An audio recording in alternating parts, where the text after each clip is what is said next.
Hello guys, welcome to United's Glory. Manchester United absolutely murder Southampton, 9-0, equaling the long-held record that Manchester United achieved against Ipswich over 25 years ago, I believe. 25 years ago. I remember that game. I remember Andy Cole getting 5 goals. We just equalled that record. That's insane that it's taken that long. And the fact that it came after a disaster week last week against Sheffield United and Arsenal, even though that came a week after a brilliant week after we'd knocked Liverpool out of the FA Cup and were top of the league. Football's a funny game, isn't it? Anyway, obviously this result has an asterisk next to it because in the first 2 minutes, Jankovic gets sent off in the most blatant red you'll see all season. Now, I felt sorry for him, not because, it wasn't a bad foul. It was a straight red. There was no arguments. I don't actually think the second red by Southampton should have been a red. I'll get to that in just a moment. But yeah, I felt sorry for him because he's going to have had to have sat in that changing room and heard about each time Manchester United score. If there's one person on the planet you don't want to be right now, it's Jankovic. He's a young player. I hope, it was just a blip and, he gets over it. Obviously, I don't think he's meant any harm. It's just a crap tackle. I mean, 20 years ago, you used to see those tackles all the time. And, players used to get away with it. I mean, Scholes used to do those tackles regularly. But, you can't do that in today's game. But he has. And you saw the gashes on Mctominay's leg. Man, I would not want to be him. I would not want to be him. Forget the thousands of pounds a week. I would not want to be him right now because, wow, he must be in a chasm. But 9-0, you can't complain about it. Usually when Man United get 3 or 4-0 up, sometimes I've always felt we've taken our foot off the gas and, just relaxed and not gone for the kill. We were ruthless, and it's the first time I've seen us that ruthless. Well, we were ruthless against Leeds, but it's the first time I've seen us that ruthless for a long time. I've hated when we've gone 4-0 up or something like that and, we haven't gone for the throat, the jugular and got more and more goals. We've paid for it as well by not going for the jugular. Even under Ferguson, sometimes, I don't know, it's like a mutual respect between the two teams. We've already won, so, we won't go for too many goals. But remember, when Man City beat us on goal difference, when Aguero scored that late goal, you can pay for things like that. We're already behind Liverpool and Man City in terms of goal difference. Why not get it up today? And we did that. So, of course, I feel sorry for Southampton, but I don't care. I also don't care. Look, I thought today was going to be a really difficult game. I rate Southampton. Southampton are a good team. They exposed one of Manchester United's biggest weaknesses last year, even when we were on that good run after Project Restart. One of Man United's biggest weaknesses is in the first 20-25 minutes, we're not a press-resistant team at all. We can be press-resistant, but it takes us a while to get going. When we get going, we're quite press-resistant, but for the first 20 minutes, usually quite languid on the ball and we get caught out easily. And Southampton exposed that last year in the 2-2 draw. I know we came back and drew 2-2, I believe it was, but they go for the jugular in the first 20 minutes. They tend to tire out after that, but they didn't even get the chance to do that today because Jankovic, I don't know what he thought it was, WrestleMania. Jeez. I feel sorry for the bloke though. I feel sorry. Anyway, of course, Manchester United were ruthless. It's a hard game to really assess because we only did what we could. We passed the ball quickly inside to side. There was a tempo to our game unlike the last 2 games. But obviously you're playing against 10 men, so what does it really mean? They did the job they needed to do, so you can only give them credit for doing what they needed to do. And teams play against 10 men all the time. Obviously, it was a very long time we played against 10 men, but not every team runs out 9-0 winners. So I'm just going to go straight on to player ratings because there's not that much to talk about tactically. I mean, Pogba didn't start. I understood that because of the press resistance thing. I don't think Pogba's the most press resistant player, and I don't think that's anything to do with his form because he's been one of our best players recently, or he might have a knock, I don't really know. Cavani started up front, which was the right decision. Rashford starting on that left-hand berth, which I think should be a permanent position for him, and he should get that position all the time. I didn't have too many problems because McFred are quite press resistant as well, and that's Southampton's biggest strength. But so on to player ratings, David De Gea, He made one good save from a Ward-Prowse free kick, and Ward-Prowse liked scoring against David De Gea. So, De Gea won his personal battle when Southampton scored. I'm not going to lie, I don't think that should really have been ruled out either. When Southampton scored, you could see De Gea going mad at his defence. I like that. I like seeing De Gea get animated and berating his defence. He clearly wants to keep a clean sheet. Glad he got one in the end. But, he didn't really have that much to do with... If you let that James Ward-Prowse free kick go in, it would have been bad goalkeeping. It was a save he should have made, really. He might have spiced it up for the cameras with the dive. But, 7 out of 10 for David De Gea. On to Aaron Spider Wan Bissaka. Scored with a brilliant finish. Slotted it into the far post. Even got an assist in the second half. So a goal and assist for Wan Bissaka. No problems defensively. Like I've mentioned recently in previous videos against certain teams might let him have the ball. But if he's that aggressive every game, if he gets into that back post every game, teams will start to fear him if he penetrates. Because one thing Wan Bissaka does have is recovery pace, so he can afford to do that. And, he gives us that an extra man in the box, and he's quite languid and tall as well, so I could imagine him getting a few headers. He took his man on as well today. He's good at taking men on. It's all about that final ball. Sometimes he delivers a good final ball. Sometimes most of the time it's rubbish. But today, a 9 out of 10. Great performance. But it's against 10 men. Anyway, Luke Shaw. I've given him my man of the match for one half. There was plenty of people who basically had just as good of a performance as him in the end. But he did it in 45 minutes and I was impressed. I felt like I was watching primetime David Beckham on that left-hand side because his crossing were excellent. I don't know what's happened. Since Telles has come in, it's like Luke Shaw's done Space Jam on Telles and taken his crossing ability. I know when Telles plays, he crosses quite well as well. It's not like he's lost it like in Space Jam, but his crossing was excellent. Two brilliant assists by Luke Shaw. He's my man of the match. I'm all for this Luke Shaw. I don't always rate Luke Shaw, but I'm all for the attacking Luke Shaw. And people... Obviously, Telles isn't playing, and I saw him get absolutely berated when he played the other day, even though I thought he was one of our better players. Don't underestimate the impact Telles has had at our club because he's pushed Shaw onto that next level. We need to do the same for Wan Bissaka and get a right back in. It's got to be about competition now. We've got some excellent players. We're building as a team. We've got to create competition in every single position. Good competition as well. Not just, this player will take your place if you play badly. This player can take your place and keep his place if he plays well because he's that good. That's what we've done at that left back berth, and look how much good it's done for Luke Shaw. We're seeing the best of Luke Shaw now. This is the best I've seen Luke Shaw play for us because a year or so ago I didn't think it'd be a long-term solution. Now I'm starting to think, you know what, he can be a United left back because I think with Luke Shaw it's all about mentality. He's now being brave, taking risks, attacking, and you have to be able to attack for Manchester United. It's just part and parcel of the DNA of Manchester United. Anyway, 9 out of 10 for Luke Shaw. I think if he'd have played the whole 90 minutes, he could have got a 10 out of 10. Victor Lindelof at centre-back made a great pass to Rashford in the first half, but it's the easiest day centre-backs could have. So, I'm not going to go over the top of the centre-back ratings. I won't talk about them too long. They did what they had to do, dealt with what they had to deal with. 7 out of 10 for Victor Lindelof. Harry Maguire similarly is comfortable, won all his headers, etc, did what he had to do. 7 out of 10 for Harry Maguire as well. He even got involved in a bit of the play passing forward. Into midfield, Fred. I love Fred, like I've said many times, one of the first names on my team sheet. But please stop shooting. Stop shooting, Fred. You can't shoot. If this was a Western, you'd be one of the first ones dead. Stop shooting. Right, so he obviously moved to left back when Shaw went off. I thought that was a bizarre decision, and I thought it was one of the reasons that cost us, like I said, should have been a goal. Was that really offside? It's like millimetres. You could have, obviously we won 9-0 and equalled the record, so we don't want to concede that goal. But how sorry I felt for Southampton. I kind of wanted to, just give them a goal to help them feel a bit better. But an easy performance from Fred, didn't do anything wrong, didn't put a foot wrong, tenacious as per usual.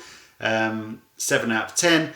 Scott McTominay, a good goal, a good hit, is good at striking the ball. Maybe he should try and get into positions to do it more.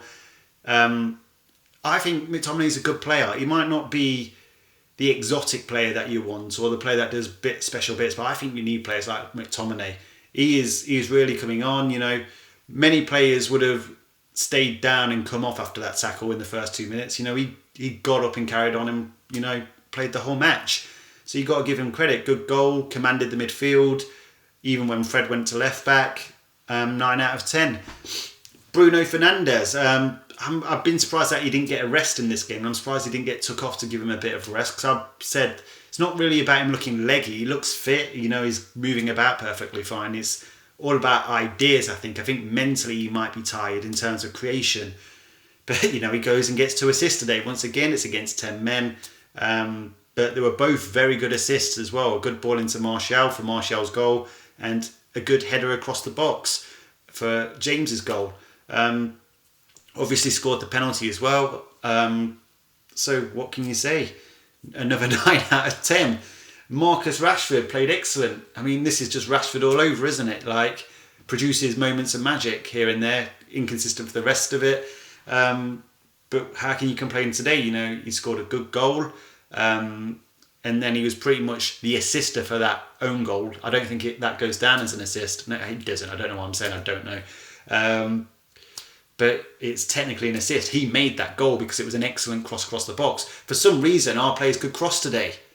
I don't know where that's come from. Where did that come from? Did David Beckham come and put his glitter on the pitch? I don't know. So another 9 out of 10 for Marcus Rashford. The 9s are going out. You can only give players ratings for what they've done. I mean, they did what they had to do. Mason Greenwood, I believe Ollie said that he's playing so he could get back into goal scoring form today, and he's only one of our forward line players that didn't score. But he had a good game. He actually had a good game. He played well. He showed some nice dribbling, some nice close control. I would have liked to have seen him come more central at the end, and I think he would have got a goal. But for some reason he stayed out wide. I don't really get that. But he got an assist as well for Marcus Rashford's goal. That was a really good cross, a pinpoint cross for Rashford. Put it on a plate for him, really. Greenwood's coming on. Like I say, he's just got to add some different elements to his game. And, I think he's our long-term striker. But we'll have to wait and see. An 8 out of 10 for Mason Greenwood. Cavani, excellent performance in the first 90 minutes. He's a number 9. I'll get on to Martial in a minute, because I slated Martial when he came on against Arsenal. I slated Martial in the game against Sheffield United. And, I am a previous member of Martial FC. I think I still am, but at the same time, people will probably tell me I've got an agenda against Martial because they're the ones that have the agenda.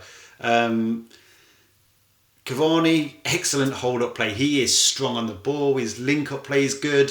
His movement's good. He doesn't just make that first run. He makes the second one, the third run. He's always moving. He's always a problem for the defenders, even when he doesn't have the ball. And that's the difference between him and Martial. Martial's just as good as him on the ball, but off the ball, Cavani's leagues ahead. And Cavani is a better header of the ball as well.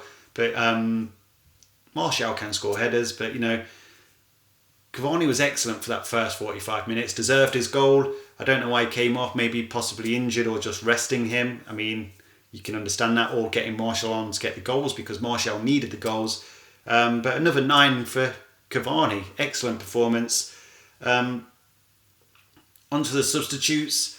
Van der Beek, well, this is my only negative, is he came on 45 minutes and did absolutely nothing, no impact. He's a neat and tidy player, don't get me wrong. He can pass the ball around. But, if you're going to try and dislodge Bruno and Pogba, and even Fred and McTominay, I mean, you've got to really show something else and show why you deserve to be in the team. And he's like a nice player. But nice players have never succeeded at Manchester United. I don't believe nice players really succeed anywhere. Even all top players have got to have that nasty element to them. And I'm not sure he's got that. He's got to grab the ball by the throat, if you understand me. I don't want to be too harsh on him because he hasn't really got a run of games, and I've always said that in the past, players should get a run of games before they ultimately get decided. But okay, Van der Beek's not had as many chances as he should have had, but even with the chances he has had, I've just not been that impressed. Some players take a year to bed in. I'm hoping that's the case because he has got talent, let's face it. But he's just got world-class players in front of him, and if he's going to dislodge them, he needs to be brave and take risks. If he doesn't, then it's just not going to work for him at Manchester United, because the players ahead of him are not only confident in their ability to take risks and recover from it if it goes wrong, they're taking these risks and it pays off quite a lot. Van der Beek needs to make things happen. He needs to make things happen, otherwise I fear the worst for him, to be honest. I'm going to give him a 6, so he's technically got the worst rating. I just feel like when he come on against 10 men, this was his time to really play with authority. That's what he doesn't do. He doesn't play with authority, and every position on a Manchester United team should be playing with authority, especially when we get to that title contending level at least. Are we there yet? Not quite, even though we're somehow in the title race. But, players need to take authority. Maybe it's just a bedding in period, a settling in period, but, he needs to do it soon. Anthony Martial came on, did everything he needs to do. The thing is, though, even when Martial came on, you could see the loss of Cavani in terms of his hold-up play and his involvement, and you always feel like there's movement around the box and the central defenders with Cavani, whereas you see Martial quite static quite a lot. Makes a good first run, then all of a sudden he stops. But, when you do get the ball to him on that first run, he's a brilliant player. He's an absolutely brilliant player. Both of his goals were brilliant, especially the first one.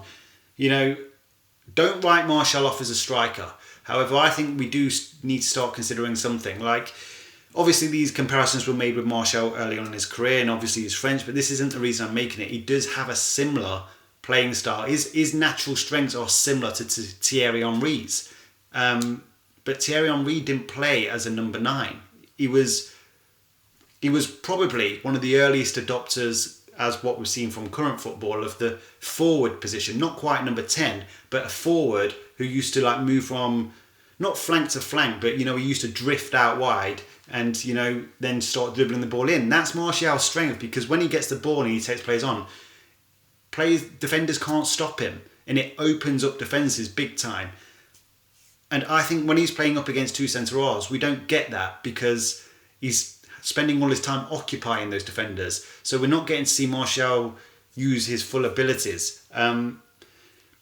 Maybe in the future we could look at an inverted 4-4-2. I'm going to make a video about that actually, because I think Manchester United dropped the formation we used to play in the later years of Ferguson far too quickly. But a 9 out of 10 for Anthony Martial. He needs those goals. He got those goals. He did what he had to do. The last substitute was obviously Daniel James. I was baffled when he came on. I was just like, why this player is not going to make it? But, he played well when he came on, so I'm not going to complain. Got into positions. It was like, with all these players, I'm not just picking James out here, it was just against 10 men, wasn't it? It's nice to see him stretch defenders. That's what James has got in his locker. That sometimes I feel like Rashford and Martial don't do enough, is they don't stretch defences with their pace. James does actually do that. It's just when he gets the ball, he's not usually very good. So he got his goal. It was put on a plate for him by Bruno Fernandes. He did what he had to do when he came on, and 8 out of 10 for Daniel James. In terms of Ole Gunnar Solskjaer, he didn't really have to do anything to win that game in the end. I agreed with a lot of his choices when he started the game.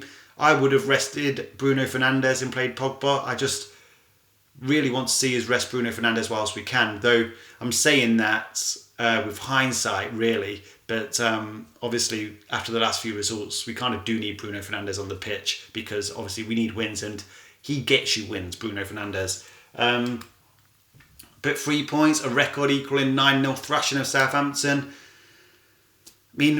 Other than the stupid refereeing decisions and the VAR decisions, which obviously need to be sorted out, because, like I said, that second one wasn't really a red. It was a penalty. It was a definite penalty. But their goal probably should have stood as well. I don't get why we're looking at the very small fractions in differences and basically ruining football for them. And it doesn't seem like the VAR decision time is being added on to injury time either. I know he may have stopped this game a little bit early because it was just an utter thrashing, but I've noticed over a few games that those extra minutes don't seem to be getting added on, and I don't get it. That's ruining football as far as I'm concerned. But we can only go and win our next game now. Man City actually have a hard run after Burnley, and it coincides with them being back in the Champions League as well. So it's a must-win game for them against Burnley tomorrow, actually. I think they will win it, and I think they'll win it comfortably. But then I think they've got like Liverpool, Tottenham, Arsenal. I mean, Arsenal's quite easy, but, you know, teams that are capable of taking points off Man City. So if we can now get back on a winning run, 3 or 4 games, I feel like we'll still be in contention for that Premier League title.